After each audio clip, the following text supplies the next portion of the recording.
kicks off with the main character explaining that 3 days have passed since the strange phenomenon that pulled him into the novel he wrote. It's not just a dream or a random event, it's possession, something straight out of a webtoon, except now he's living it firsthand. Despite the bizarre situation, he's still in his own body. He rubs his eyes furiously, hoping to snap out of it, but the glowing character information screen hovering in front of him refuses to disappear. We learn his name, Larsen Maiden. He's now living as a character from his novel, a minor supporting character destined for tragedy. In 9 years, his own brothers are set to kill him. On the first day, Larsen wakes up in a cold sweat, screaming. May rushes in, trembling, and immediately drops to her knees, apologizing as if her life depends on it. She starts bashing her head into the floor, claiming she's committed a crime worthy of death. Confused and disoriented, Larsen stares at her, wondering who she is. She doesn't look Korean or Western, so he demands to know where he is. His sudden movement frightens her, and she panics, begging him not to hit her. Before he can calm her down, she faints. All he did was stand up. The second day begins with Larsen finally accepting that his name is no longer Cha Soo-min. He meets a boy named Hampton, who dutifully records his daily activities. When Larsen questions him about this odd practice, Hampton nervously explains that in noble families, every movement of their heirs is documented starting from age 14. Larsen watches him fumble, and Hampton, clearly overwhelmed, spills ink all over the logbook. Apologizing profusely, Hampton scrambles to clean up the mess, but Larsen's body moves on its own. He kicks the boy in the face. It's not his intention, but it feels like his body has its own reflexes. As the day progresses, Larsen starts recovering memories of his new life. At 4 years old, he beat the servants with a toy stick. Hampton, as it turns out, was one of his victims. At 5, he discovered he was born to a maidservant and began resenting his status. By 7, his cruelty peaked. He spat in his mother's face, showing her no respect. His terrible behavior didn't stop there. At 8, he attacked a little girl named Rosalind, the 6-year-old daughter of a prominent martial arts family, with a stick. He even bragged about it afterward. This stunt forced his father to bow and apologize to her influential family. Shortly after, Larsen was banished to a remote mansion. Even now, his memories revealed just how horrible a person Larsen was. Recently, he threw a tantrum over chocolate. The odd thing is, Larsen's new memories don't match what Cha Soo-min originally wrote. He never gave this much depth to Larsen's backstory, and yet here it all is, filling in gaps he never intended. By the 3rd day, Larsen accepts the truth. This is his new reality. He reflects on his novel's plot. Larsen was a minor character with little detail about his looks or abilities. The readers barely noticed him, and he was never described as having any exceptional traits. He was supposed to die at 17. However, one trait stands out: his untapped talent for martial arts. Though it was never used in the story, it exists now, which might be his saving grace. Determined to survive, Larsen starts planning. He has 8 years until his brothers kill him, and in the meantime, he can work on creating a future. But there's a bigger problem. The novel's protagonist, Kassen Shade. Kassen is destined to clash with the Maiden family because of a dark secret. Years ago, the Maidens accidentally killed the firstborn son of the Shade family, sparking a feud that spiraled into war. Since the novel's title revolves around the Shades, they inevitably win, and the Maiden family is destroyed. Larsen knows the odds are stacked against him, but he also has one advantage. He's the creator of this world. He knows every plot twist, every moment of plot armor the protagonist has, and he plans to use all of it to his benefit. For now, he resolves to live better than his original self ever could. After all, he's only got one life to live, and with his golden bloodline and martial arts talent, he might just find a way to survive. If he can deal with the fact that he's a walking rat with a ticking clock, there's still a chance to turn things around. The scene continues with Larsen noticing the glowing status window again. This time, it reveals that he's activated something called the Heavenly Eye. Larsen freezes, shocked. That ability belongs to Kassen, the protagonist of his novel. If he has this power, it means the status window he's seeing is the Heavenly Eye. But why would he, a supporting character, possess such a crucial ability? He explains that Kassen's Heavenly Eye is an overpowered skill in the story, a key feature in what he calls a Munchkin min-maxer fantasy novel.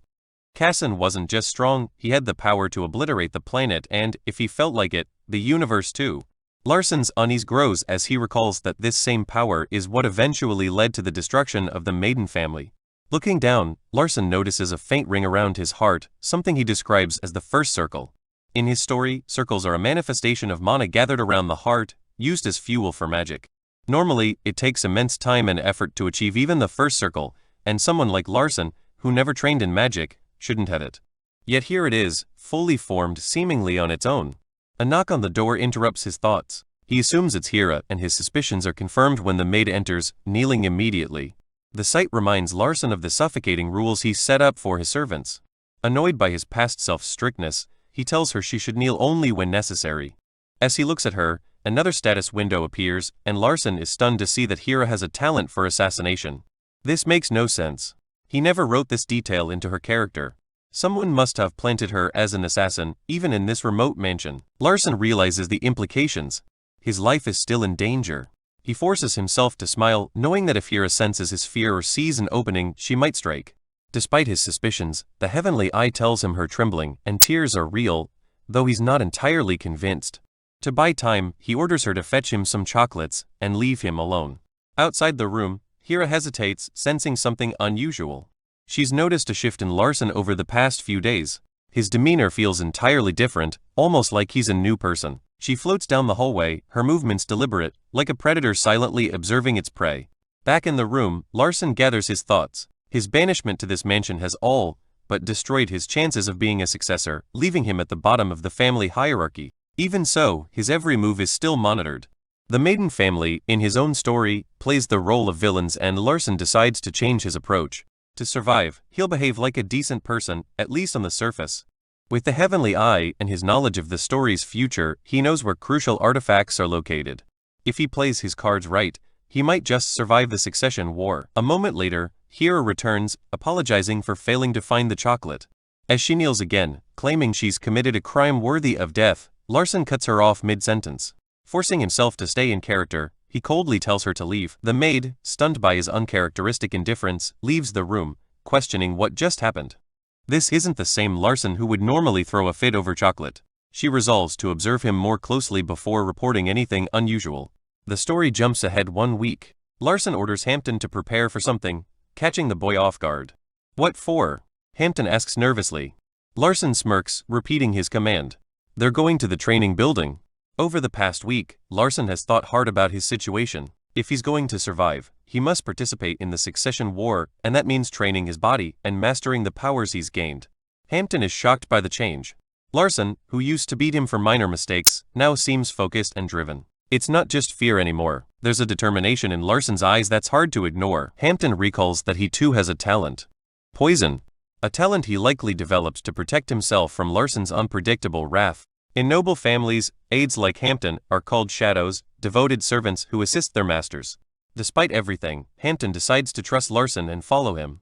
At the training building, Hampton's heart aches as he watches others ridicule Larson from afar. He knows Larson has done terrible things, but a small part of him hopes this change is real. For now, Hampton chooses to believe in the possibility of redemption. As Larson steps into the training facility, he's immediately struck by its modern design, a surprising feature in this fantasy world. He mutters to himself that his half-baked world building must have left some oddities, but at least it's comforting to see something familiar. Inside he meets Noah, the administrator of the facility's Leaf building. Noah introduces himself politely, but Larson greets him with an awkward air, remembering that he had slapped Noah a year ago for not bowing low enough. What annoys Larson more is that Noah doesn't seem to remember him at all. Curious, Larson tries to analyze Noah with his heavenly eye, but it fails. That can only mean one thing: Noah is strong. Swallowing his pride, Larson decides to approach him with respect. Larson asks for advice on what kind of training he should begin with and requests a monster suitable for his age. Noah asks his age, and when Larson answers, a sly smile crosses Noah's face. Holding a grudge from the past, Noah suggests a harmless mushroom monster, clearly intending to set Larson up for failure. Larson, oblivious to Noah's motives, agrees to the suggestion. After all, if an unremarkable sixth son, someone barely mentioned in the story, could kill it, how hard could it be?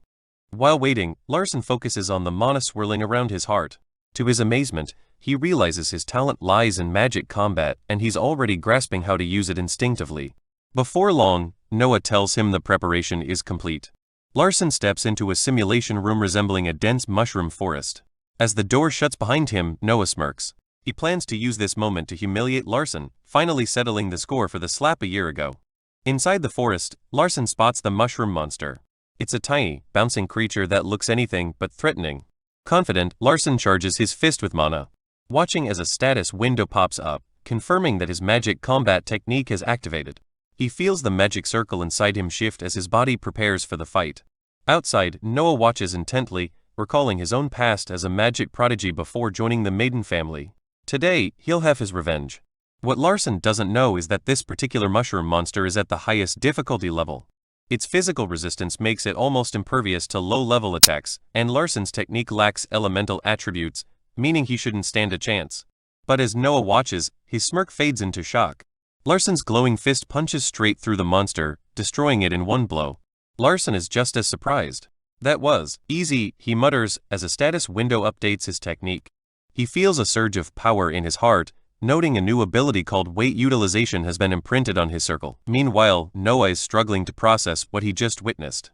Larson's technique, though pure magic-based, somehow delivered devastating physical damage, something that shouldn't be possible against a physically resistant monster. Trying to regain his composure, Noah tells Larson he'll increase the difficulty. Larson, still absorbing what just happened, hesitates. He admits he's running low on mana, but agrees, curious about the challenge. Noah assures him it won't be much harder, though secretly he's gathering information for his report. He tells himself he'll stop the training if it becomes dangerous. A second mushroom monster appears, this one slightly different in color. Larson braces himself as the creature attacks with sudden speed. He narrowly dodges and blocks its follow-up strike. Commenting on its predictable movements, Larson decides to use his abilities. He grabs the monster, imbuing his hand with mana. Though he's running low, he hits it anyway. Time seems to slow as he lands the blow, his heavenly eye deactivating in the process. He makes a mental note to analyze what just happened once he's recharged his mana. Outside the simulation, Hampton watches in awe. He wonders if Larson has secretly been training, as his movements seem far too refined for someone untrained. Even Noah is stunned, questioning how Larson could display such strength before undergoing his 10th year ceremony, a milestone that typically unlocks a successor's full potential. Hampton, overcome with emotion, believes Larson must have been training in secret. Tears well up as he rushes forward and hugs him. Taken aback by the sudden attention, Larson realizes he's caused a scene, and decides to fake faint to avoid further scrutiny. Noah quickly orders Hampton to fetch a healing mage. The healer arrives, surprised to learn it's the 7th son, not the 6th, who needs assistance.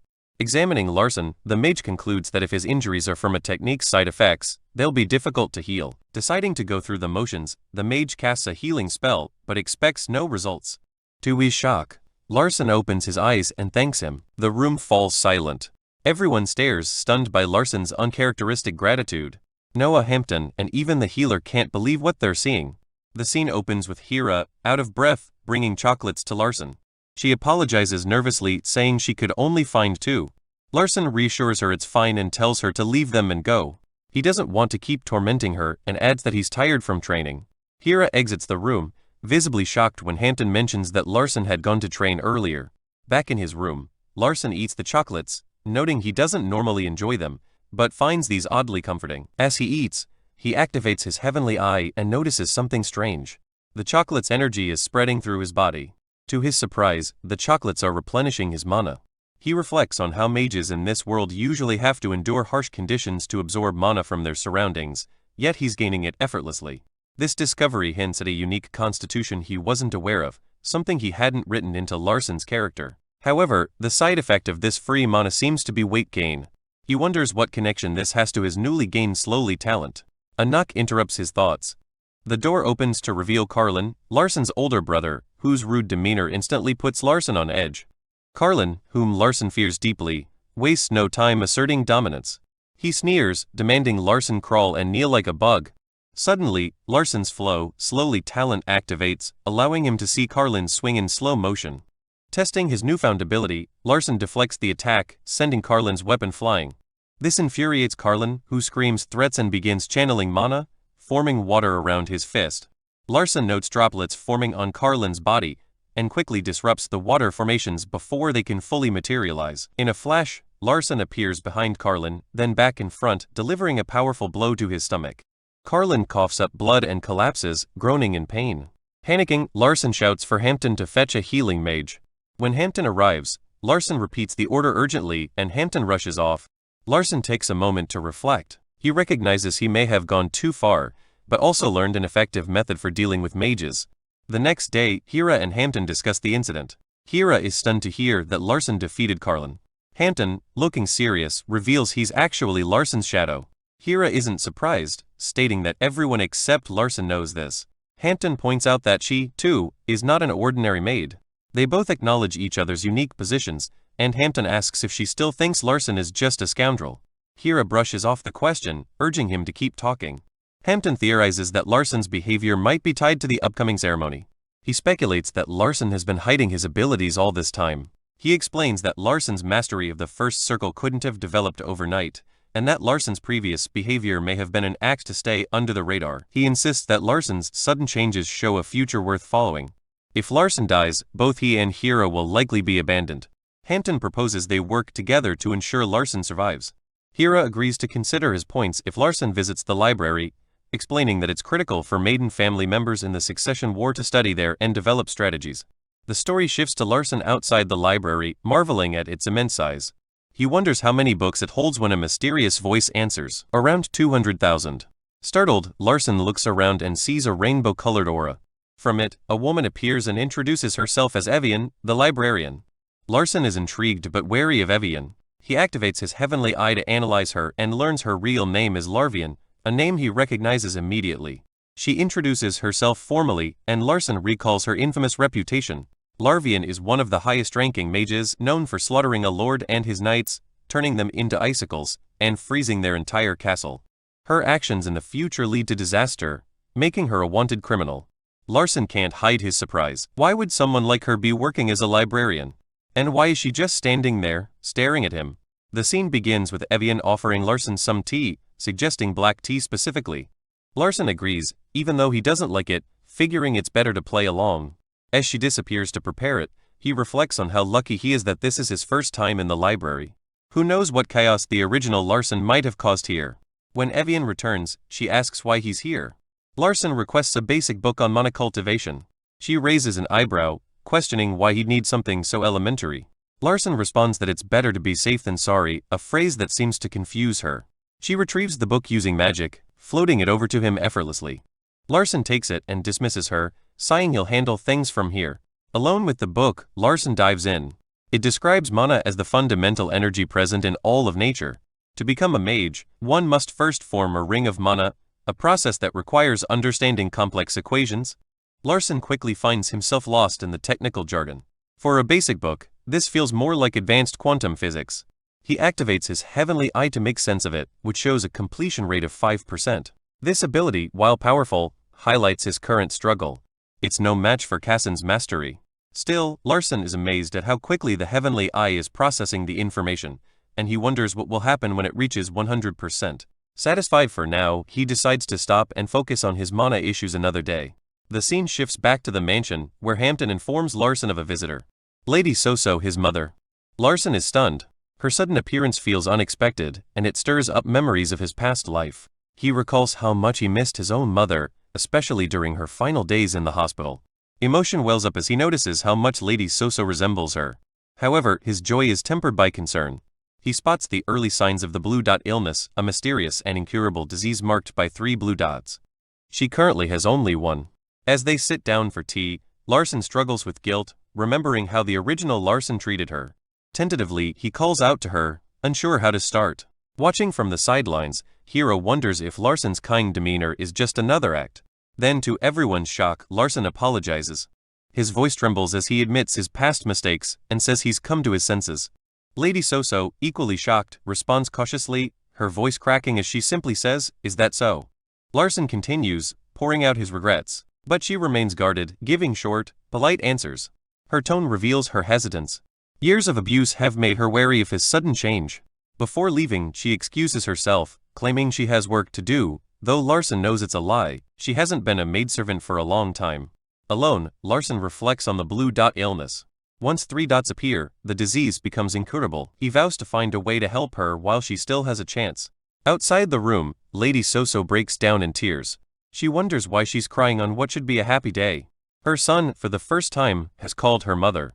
Later, Larson stops her before she leaves and asks if she'd be willing to spend an hour with him every day. He suggests they drink tea together, knowing the tea has potential healing properties that could help with her illness.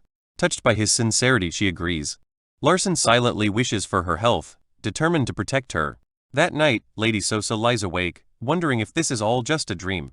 Her son's transformation feels too good to be true. She calls out to an unseen presence, sharing what happened and questioning if someone else is listening. A nearby candle flickers in response.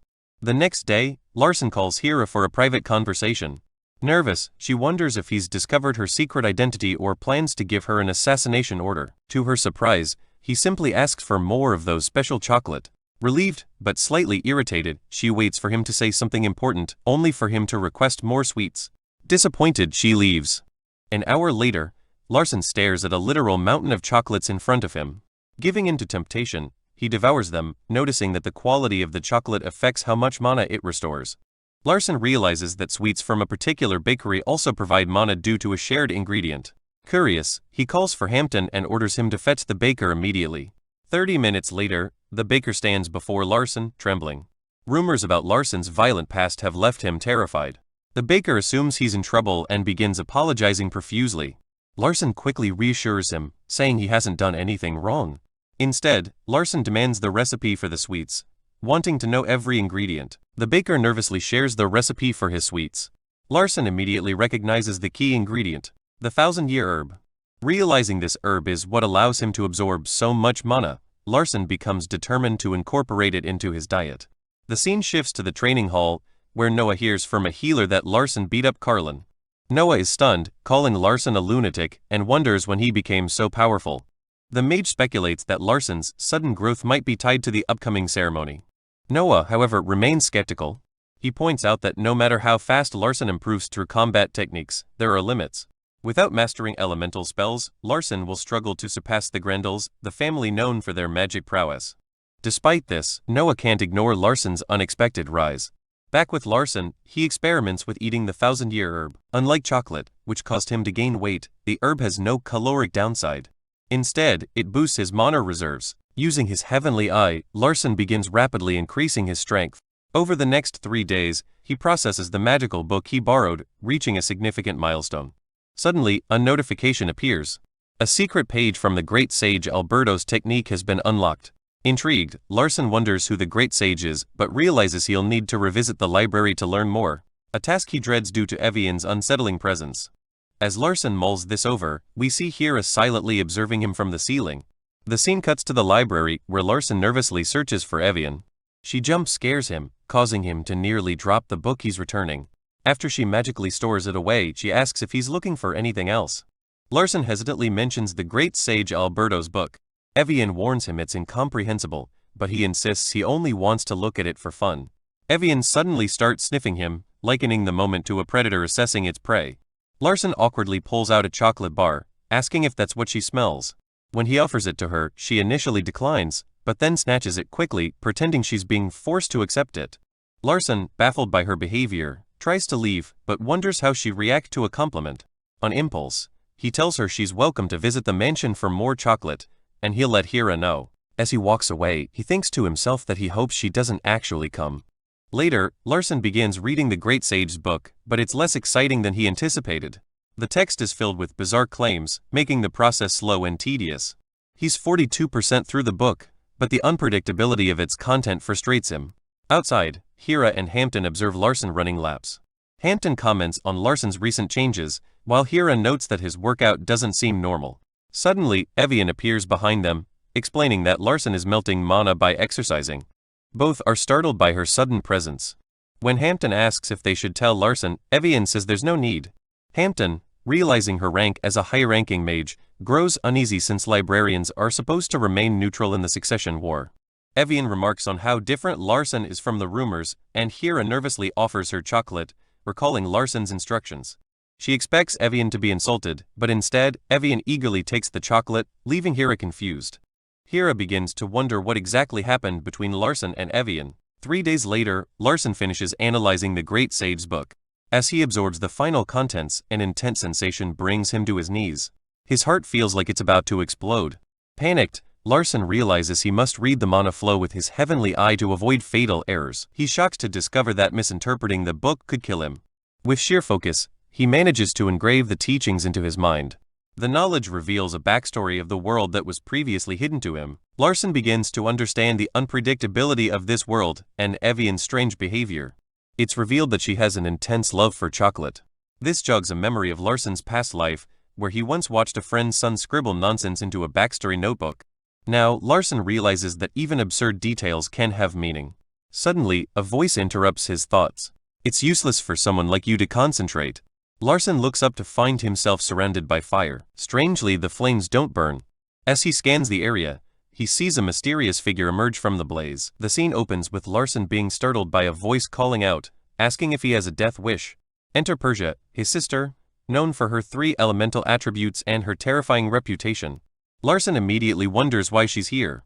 Persia doesn't waste time, bluntly asking if she should cut him up. We learn she despises weakness and has a gruesome hobby of literally cutting people apart. Persia grows annoyed at Larsen's silence, pressing him for a response. He considers apologizing, but quickly realizes that would be the wrong move. It's likely a test.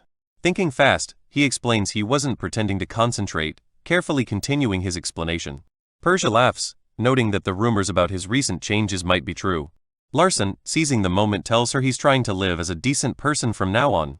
Persia scoffs, saying it's far too late for that. She summons a fire snake that coils around Larsen, taunting him that when something is too late, it's really too late. Feeling the heat intensify, Larsen keeps his composure. He admits he knows he can't become the patriarch because he understands his limits. Instead, he offers to help someone else claim the position. Intrigued, Persia tells him to keep talking. Larsen continues, calling himself an unexpected variable. Persia, unimpressed, questions whether he'd even be useful. He replies that it depends on who chooses to use him. She presses further, asking who he supports, and Larsen mentions their sister Ivelia, subtly pointing out that Persia fears her. The fire snake hisses as its heat escalates, making Larsen feel like he's about to burn alive. Persia dismisses him as cute for trying, but accuses him of talking nonsense. Larsen counters firmly, saying he knows she hates lies and while he may submit to honor, he won't bow to power. The flames vanish. Persia, now amused, calls him an idiot and tosses a ball at his stomach. Larsen looks down, realizing it's not just a ball, it's an apple. Inspecting it with his heavenly eye, he discovers it's a carson, a rare mana elixir. Persia smirks, telling him she found it on the floor, and orders him to eat it. Larsen is stunned, realizing the carson is an invaluable gift. He reflects that, as the youngest of the maiden family, he's lucky to receive such opportunities. However, he notes that Casson, the novel's protagonist, likely has no need for a carson due to his overwhelming power. Still, this moment puts Larsen at an advantage. The focus shifts to Persia as she reflects on Larsen's unexpected growth. She acknowledges his ability to form a first circle through self-study and notes his slyness and fearlessness. While she's impressed, she declares that he'll never reach the level needed to become patriarch. She summons her shadow, Sando, instructing her to spread more bad rumors about Larsen to keep him from meeting their siblings. Persia adds that Sando should watch him closely. If he eats the carson, he might survive, but if not, she'll cut off his limbs. Persia also wants to ensure no one knows she gave it to him, as it could spark complications. Meanwhile, Larsen examines the carson. A warning pops up, stating that overconsumption could kill him. To safely absorb it, he'll need the help of a mage skilled in water, ice, or wind magic. Larsen wonders about Persia's motives. Does she want him indebted to her? Or was it pure curiosity? Either way, he knows one thing for sure. If he doesn't eat it, Persia will follow through on her threats. As Larsen debates his options, Evian approaches his door. He realizes hiding the carson is pointless, she's likely already sensed its mana. Deciding to face the situation head-on, he invites her in. Larsen admits that she must have detected the carson, and explains that he doesn't want to hide it. Instead, he proposes a deal. He needs her help to consume it safely. Evian reminds him of her role as a librarian, emphasizing that she must remain neutral and cannot involve herself in the succession war. Larsen quickly clarifies that his request has nothing to do with the war. He's solely focused on committing himself to magic and improving his skills as a mage. Evian tilts her head, commenting on how much he sounds like a model mage. She mentions the bad rumors circulating about him, but Larsen brushes them off. He reiterates that he has no intention of joining the succession war. Evian smirks, pointing out that children of maiden family usually dedicate their entire lives to becoming patriarchs. Larsen insists to Evian that his request has nothing to do with the succession war, he simply wants to grow stronger. Evian reminds him that as a librarian, she cannot get involved and advises him to seek help from a maiden family mage. Larsen shakes his head, admitting he doesn't trust them and pleads sincerely for her help. He explains his wish to protect his mother. This catches Evian off guard, stirring a memory of witnessing a mother sacrifice her life for her son after he defended her. It's revealed that this experience was what drove Evian to kill the king mentioned earlier. Softening slightly, she remarks on Larsen's difficult life, pointing out how he's been monitored constantly and abandoned by his family. Despite this, he had to put on an act to lower his value. She acknowledges his dream of caring for his mother, but notes how difficult it is in a family where strength reigns supreme, and Larsen is seen as a scoundrel of lowly birth. Still, she adds, dreams don't always have to be fulfilled to have value. Even chasing a dream can be meaningful. Finally, she agrees to help, clarifying it's not because of the chocolates. Larsen smiles, genuinely grateful.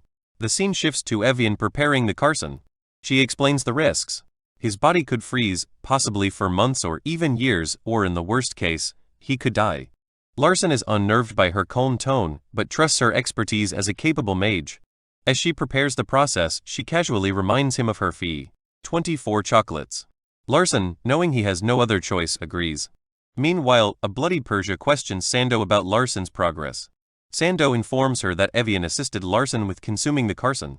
Shocked, Persia asks how Larsen managed to convince the librarian, wondering if he knows Evian's true name, Larvian. Sando explains that the Carson was a special grade elixir and without someone of Evian's caliber, Larsen would have died. She adds that Larsen's body has become incredibly sturdy as a byproduct, surprising even Evian. Moreover, his absorption speed was unusually fast. Persia, taken aback, remarks that consuming such a powerful Carson usually takes 3 years, but Larsen might finish in just 3 weeks.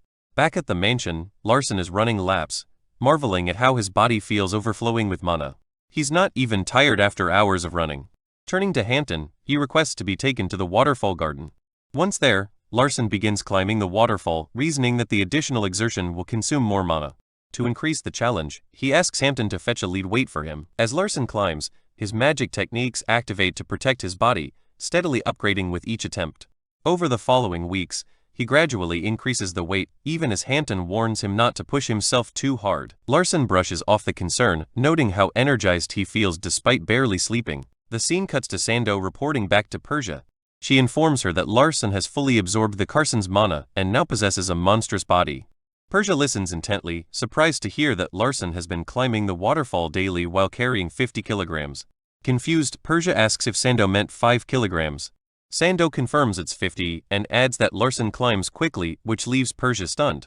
She mutters that he's overflowing with vitality, but wonders how long his body can sustain such extreme mana levels. Sando explains that if left unchecked, Larsen will die in 3 months. His body is holding too much mana. Without his special powers protecting him, he would have already exploded. However, she notes that if Persia intervenes, there's a chance he might survive. Persia sighs, calling the situation troublesome. She decides to wait and watch for now, adding that if it looks like Larsen is near death, they'll need to investigate how he managed to get Evian's help. Back with Larsen, he reflects on how much he's changed after absorbing the Carson's mana. In a serene moment, he's seen drinking tea with his mother. She comments on his dramatic weight loss and asks if he's overdoing it. Larsen reassures her that it's just from exercising and insists he's perfectly healthy. She smiles, reminding him that while it's good to look fit, his health is what truly matters. Larsen nods, assuring her he feels better than ever. The scene begins with Larsen's mother complimenting Hira, the maid, which makes Hira visibly happy. She returns the compliment, and Larsen feels relieved that his mother and Hira get along so well. He also notices that the blue dot illness on his mother has faded significantly, which adds to his growing optimism. Later, we find Larsen lying in bed, thinking aloud about the date. He mentions that it's an important birthday, but more importantly, someone named Lydia will arrive at the West Gate. Lydia, known as the Crimson Butcher and the One-Armed Sorceress, is from the Tribe of Fire.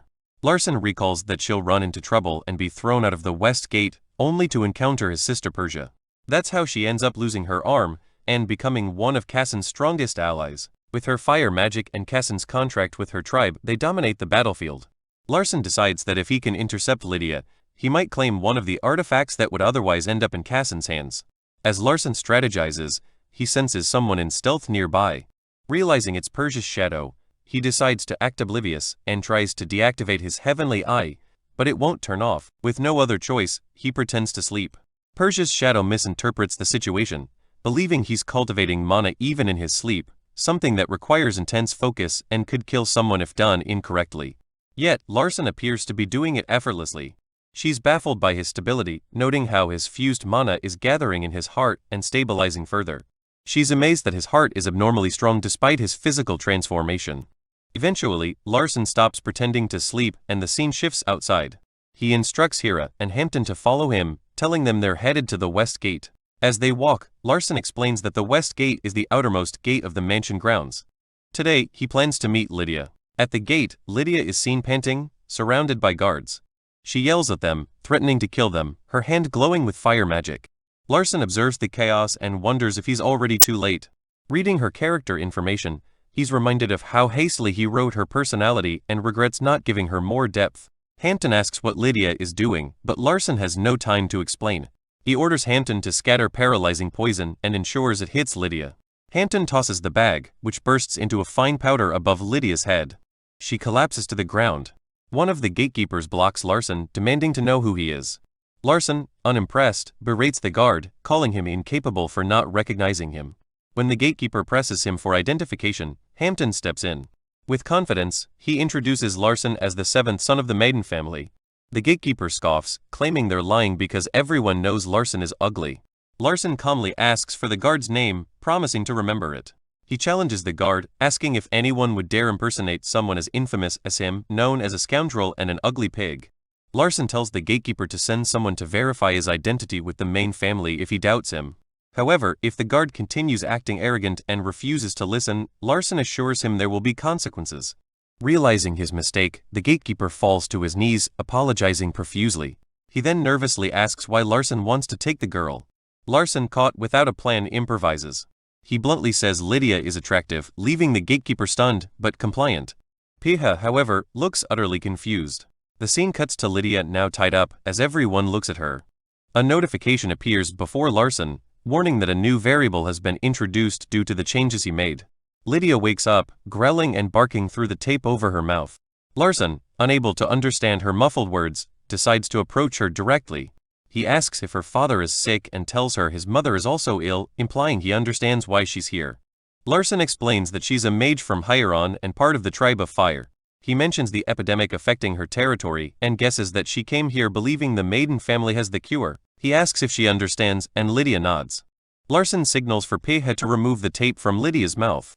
As it's removed, Larson asks calmly if she's ready to talk.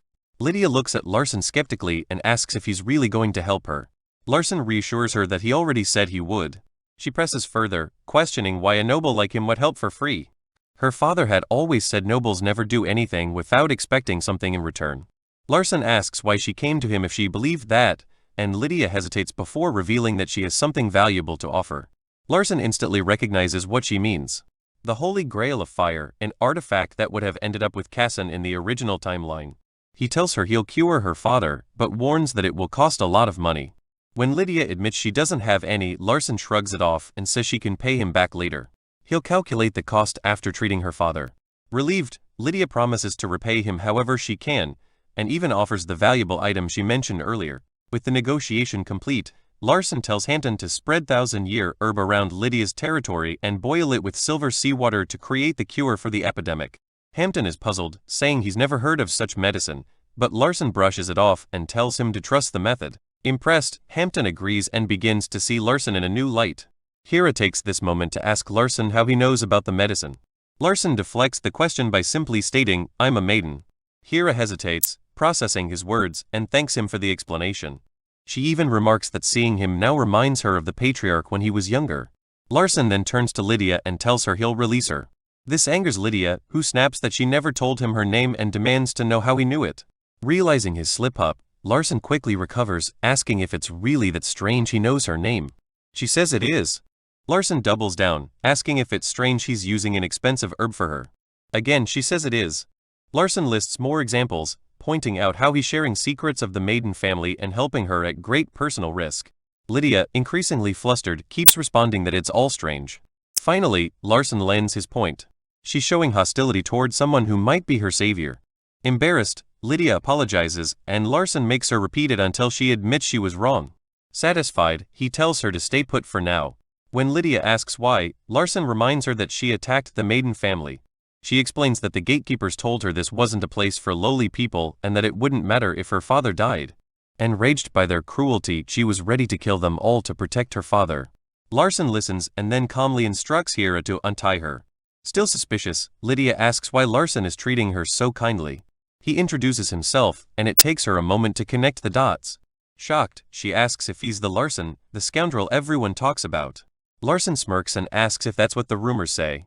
Lydia nods, saying she expected him to be trash, but now she sees he's actually a good guy. A status window appears, notifying Larson of a new unexpected variable. He wonders if allying with Lydia is truly the right choice, but decides to observe her further. Back at the mansion, Hampton informs Larson that he's prepared the herbs and will leave for Hiern immediately. He estimates the journey will take 3 days. Before departing, Hampton asks why Larson helped Lydia. Larson explains that it's unfair for someone to die from a treatable illness, especially when it's her father. It cost him nothing to help. Moved, Hampton praises Larson, calling him the true light, before leaving. However, Larson's real motivation remains clear in his mind, the holy grail of fire. 2 days later, Persia arrives at the mansion. She sees Larson and barely recognizes him, asking who he is since no one in the Maiden family has ever looked this handsome. Larson tells her it's him, but Persia doesn't believe him at first. She grabs his face, examining him closely, and compliments his transformation.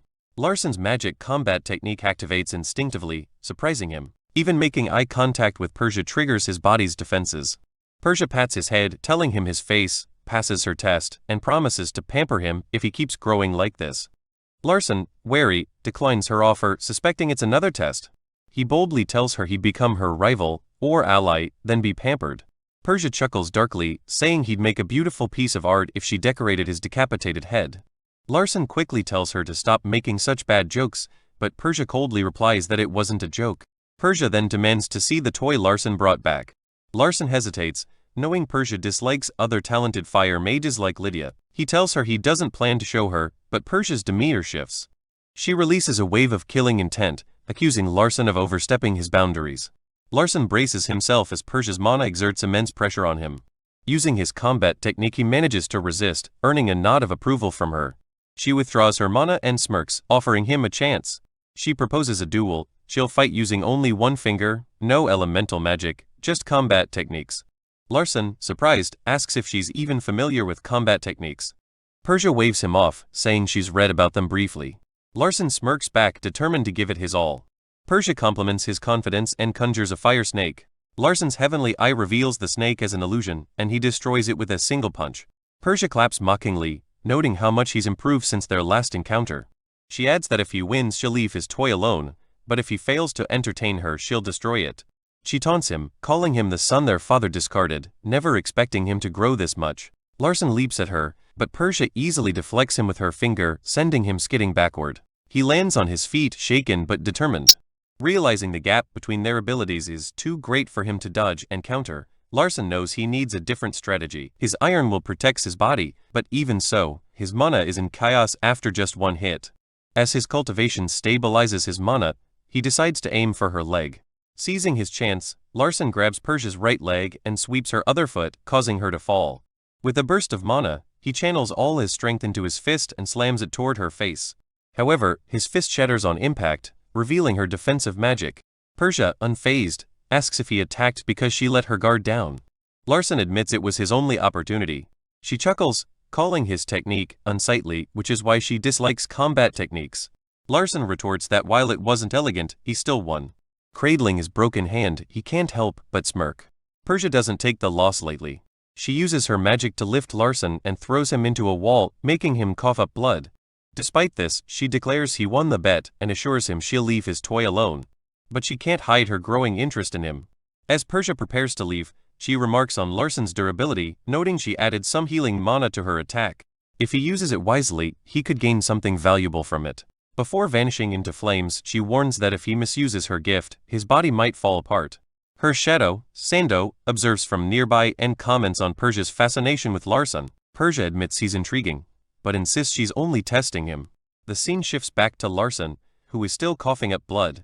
A status window appears, notifying him that he's fulfilled a special requirement, enlightening his self-recovery technique. Larson begins to recover, but another notification catches his attention. Body restructuring initiated. Confused, he barely has time to process before he's overwhelmed by excruciating pain. Larson screams as his body undergoes a terrifying transformation. His bones feel like they're being pulverized, and black goo leaks from his ears and other parts of his body. His fingers move uncontrollably as his techniques begin engraving themselves into his very being. The room fills with black powder, and Hira and Lydia burst in, alarmed by the scene. Hira examines the powder, initially suspecting poison, but dismisses the idea when she realizes it's too weak. She guesses it's waste material expelled during the transformation. Another status window appears, warning that the process requires a large amount of mana. Larson, desperate, realizes his mana reserves are dangerously low. If they run out, the process will stop, leaving him with severe side effects. Just as things look grim, Lydia steps forward, unleashing her flames. She tells Larson she'll help and directs her fire toward him. Larson begins absorbing the purified mana from her flames, stabilizing the process. With her help, the reconstruction is completed. A final status window announces, Heavenly Body activated. Larson steps out of the flames, his physique transformed. He notices significant muscle growth and realizes the heavenly body is the same attribute Kassan was born with. It's also one of the prerequisites for the Sword Emperor attribute, which Kassan possessed. Larson wonders why he keeps inheriting things meant for Kassan, and resolves to hide this new attribute. Later, Lydia speaks with Hira about the results of Larson's efforts. She shares a letter from her father, thanking Larson for curing the epidemic. The villagers are recovering, and the crisis is fading. Overcome with emotion, Lydia wipes away a tear and approaches Larson, promising to repay his kindness. Declaring her loyalty, she offers to become his contractor. Larson recognizes the significance. This is the same contract of fire that Kassan had with Lydia in the original timeline. Lydia explains that the contract of fire is a sacred promise her tribe members can only make once in their lives. It binds them entirely to the person they contract with, devoting their existence to their chosen contractor. Larson quickly realizes that accepting this contract would drastically alter the original story. Future Lydia, Kassan's greatest ally, would no longer exist. But Larson isn't concerned about that. His priority is to break free of Kassan's influence before he turns 17. When Lydia asks if he'll accept, Larson hesitates before agreeing. Lydia begins the Oath of Fire, and as Larson watches, a status window appears. It reveals new settings tied to the contract, and grants him the authority of berserk restraint. Larson recalls how, in the novel, Lydia's berserk tendencies were a frequent problem because of her impulsive nature. Now, he has the power to control those rampages, but at a price. If he activates the restraint, Lydia could die. Troubled, Larson tells Lydia he doesn't want to use the restraint. Lydia, unfazed, calls it a good thing. Larson asks her how it could possibly be good, but she can't give him a convincing answer. Frustrated, Larson explains that she would essentially be sacrificing her life to him. Lydia, however, sees it as an honor. She insists it's cool, and says she's fine with dying if it means being useful to him. Larson sternly tells her he doesn't want that outcome, but Lydia brushes off his concerns, promising it won't happen. He argues that she's only 9 and too young to make such a commitment. Lydia counters that her age doesn't matter. Larson disagrees, saying they're both too young to understand the full weight of the contract. Lydia pauses, then calls him a good person, echoing something her father once told her. She explains that her father said anyone who rejects the contract is trustworthy and should never be let go. The scene transitions to Lydia happily eating chocolate, marveling at how good it tastes. Larson takes the opportunity to ask about the valuable item she mentioned earlier. He's sure it's the Holy Grail of Fire. Lydia confirms that it's in her neighborhood but admits she doesn't know its name. She only knows it's a cup. Larson uses his heavenly eye to analyze the artifact, learning that it grants immunity to poison, resistance to mind magic, and other benefits perfect for longevity. Deciding it's time to retrieve it, Larson announces they need to leave. Hira asks if he'll need an escort, reminding him that all maiden family members require one for official trips. Larson realizes this complicates things. Escorts are typically assigned to support his siblings' ambitions. After some thought, he decides on a solution. The scene cuts to Jaffel, a mage with a history of bad blood with Larson. When he hears Larson has chosen him as an escort, Jaffel is puzzled and suspicious. A flashback reveals a younger Larson cruelly calling Jaffel a dog, telling him he should obey his owner. Present-day Larson regrets those words, but knows he must move forward. Hira prepares the request form, asking what reason Larson wants to give for the trip. He casually tells her to write, to try their chocolate. She's skeptical, but the request is approved almost instantly. Jaffel arrives at the mansion, clearly irritated. Larson greets him politely, which only deepens Jaffel's suspicion. He comments on how much Larson has changed and directly asks why he was chosen as an escort. Larson doesn't mince words, reminding Jaffel that he once called him a dog and adding that a good guard dog should protect its owner. Jaffel bristles at the insult, but Larson continues, pointing out that among all the dogs, Jaffel is the most trustworthy. Jaffel, still angry, asks if Larson truly trusts him. Larson admits he doesn't trust Jaffel as a person, but trusts his ability as an escort. He elaborates, saying Jaffel is ambitious and has a history of switching loyalties, from Larsen's fourth brother to his second sister. Larsen suggests Jaffel could be useful to him someday, shocking Jaffel by revealing he knows of his plan to shift loyalty again. Jaffel denies any allegiances, insisting he's just an escort. Larsen dismisses this, stating that loyalty doesn't matter as long as Jaffel fulfills his duty. As a maiden family member, Larsen orders Jaffel to protect him. Reluctantly, Jaffel accepts, though he's curious about Larsen's transformation. As they begin their journey, Lydia beams with excitement about seeing her father. Larsen explains to her that while her tribe once held immense power, the god they worshipped expended its energy long ago, leaving them weakened. Suddenly, Lydia inhales deeply and lets out a deafening scream.